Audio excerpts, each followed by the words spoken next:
Dua orang tewas di lokasi kejadian dalam peristiwa kecelakaan beruntun yang terjadi di Jalan Basuki Rahmat, Teluk Betung Selatan, Bandar Lampung pada Jumat sore.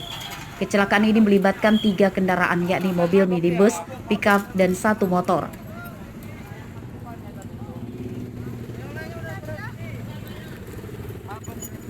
Seorang pekerja kuli bongkar muat kayu yang berada di bak pickup bernama Herman, berusia 50 tahun, warga Bandar Lampung, dan pengemudi motor bernama Sudarto, berusia 41 tahun, warga Jatimulyo, Lampung Selatan, meninggal dunia.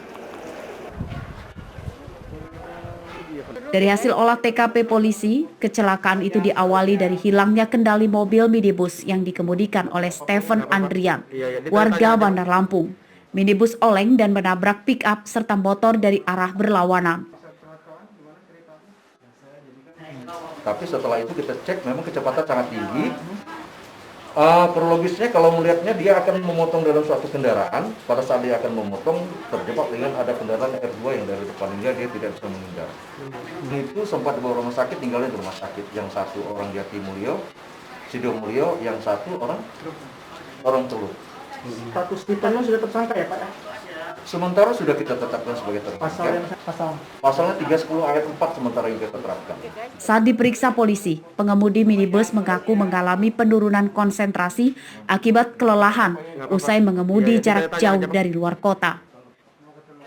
Pada saat saya banting ke kanan, saya langsung agak oleng, hilang kendali. Panik juga. Tapi bisa dipastikan kita pas mengendarai mobil itu tidak terpengaruh alkohol ya? Enggak, cuma mungkin saya memang kadang saya kurang istirahat, saya masih capek. Soalnya kan saya benar-benar baru sampai dari Bengkulu ke Lampung itu jam 6 pagi tadi. Polisi menetapkan pengemudi minibus sebagai tersangka pada peristiwa kecelakaan ini.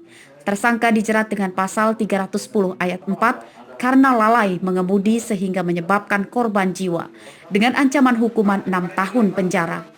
Arsadi Saputra melaporkan dari Bandar Lampung.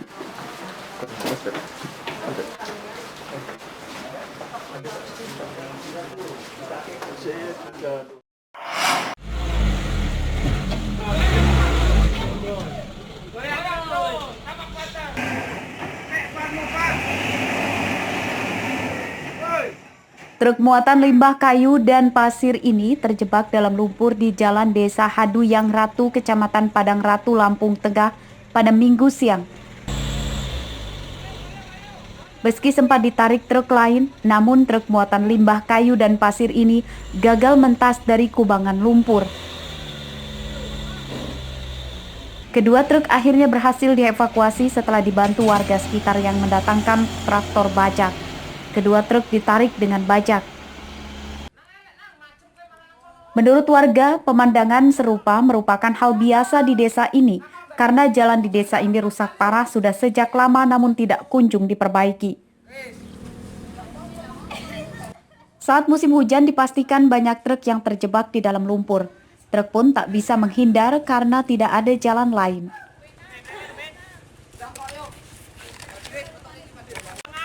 Terus batunya cuma sedikit, tanahnya banyak banget. Bang, harapan kita bang sama pemerintah daerah ataupun provinsi ini kan tanggung jawab provinsi ini. Harapan kita ke gubernur. Ya, harapannya ya supaya cepat ditindaklanjuti lah, karena kan ini buat perekonomian masyarakat. Kalau jalan aja udah kayak gini, otomatis perekonomiannya kan tambah sulit. Apalagi nih di depan toko saya. Jelas pelanggan-pelanggannya itu pada kabur. Sebagai simbol protes kepada pemerintah sekaligus menandai jalan berkubang lumpur dalam, warga pun menanam pohon pisang di jalan rusak ini. Jalan rusak sepanjang belasan kilometer. Meski rusak, jalan ini setiap harinya tetap ramai dilewati kendaraan umum karena menjadi jalan penghubung antar kecamatan dengan pusat kota di Lampung Tengah, yakni di Bandar Jaya. Warga pun berharap kepada Gubernur Lampung Arinal Junaidi untuk memperbaiki jalan ini agar mereka lebih sejahtera. Ari Susanto melaporkan dari Lampung Tengah.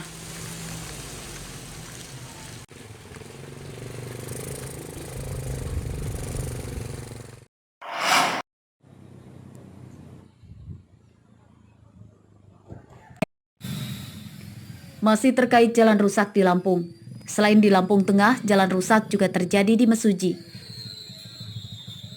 Salah satunya di Desa Budi Aji, Kecamatan Simpang Pematang, Mesuji. Minggu siang, jalan ini banyak tertanami pohon pisang yang sengaja ditanam oleh warga. Pohon pisang ini merupakan tanda atau rambu-rambu jalan berlubang dalam. Selain membuat lambat perjalanan kendaraan mobil dan motor, jalan rusak ini juga beresiko terjadinya kecelakaan. Salah satunya adalah Adi Pratama, warga yang tinggal di sekitar sepanjang jalan rusak ini. Dirinya masih terluka di bagian kaki dan tangan akibat terjatuh dari motor yang terperosok ke dalam lubang jalan yang rusak. Kecewa banget, nggak ada gimana toleransi atau kayak mana, mikirin ada korban nggak di situ, nggak dikasih rambu-rambu lah. Ada bantu nggak ini selama Mas Ada kecelakaan? apa? Ada bantu nggak? Nggak ada, Nggak ada. sama sekali nggak ada. Ini dampaknya apa sih Mas? Apa dampak jalan rusak itu gimana itu? Tahu nggak bisa? Dampak jalan rusak. Dampak jalan rusak.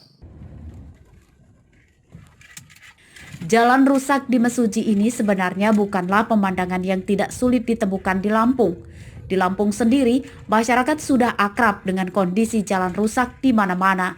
Meski telah berkali-kali berganti gubernur, mulai dari Gubernur Syahrudin ZP selama 2 periode, dilanjutkan Rido Fikardo, dan Gubernur saat ini Arinal Junaidi.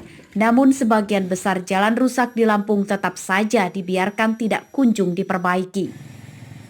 Mustaqim melaporkan dari Mesuji.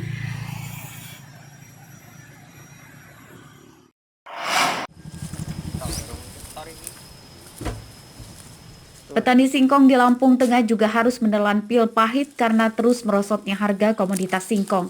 Bahkan menurut petani, harga singkong terus menurun dalam setahun terakhir.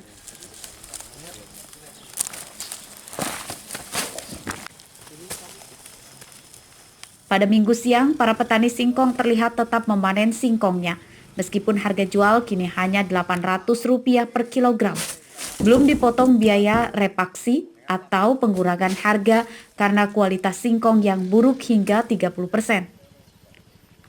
Mereka terpaksa menjualnya karena untuk memenuhi kebutuhan sehari-hari. Berdasarkan perhitungan petani singkong, modal biaya perawatan hingga panen tidak sebanding dengan hasil yang didapatkan. Kondisi itu membuat petani tentu saja merugi besar. Sudah lama bang, hampir 1 tahun terakhir inilah harga singkong itu cuma dapat bersih sekitar 450 dan 430. Dengan modal yang ada 450 itu berapa keuntungan kita bang? Dengan hasil yang standar. Ya kalau tanahnya sewa dengan harga sewa per hektar itu 1 tahun 5 juta sampai 6 juta. Kalau estimasinya cuma dapat 30 ton kali 400 12 juta dengan biaya perawatan 6 juta ya untung sekitar 2 juta setengah itulah. Merosotnya harga singkong ini dalam beberapa bulan terakhir terus dikeluhkan petani. Pemerintah diminta turun tangan mengatasi anjloknya harga singkong ini supaya kembali stabil. Ari Susanto melaporkan dari Lampung Tengah.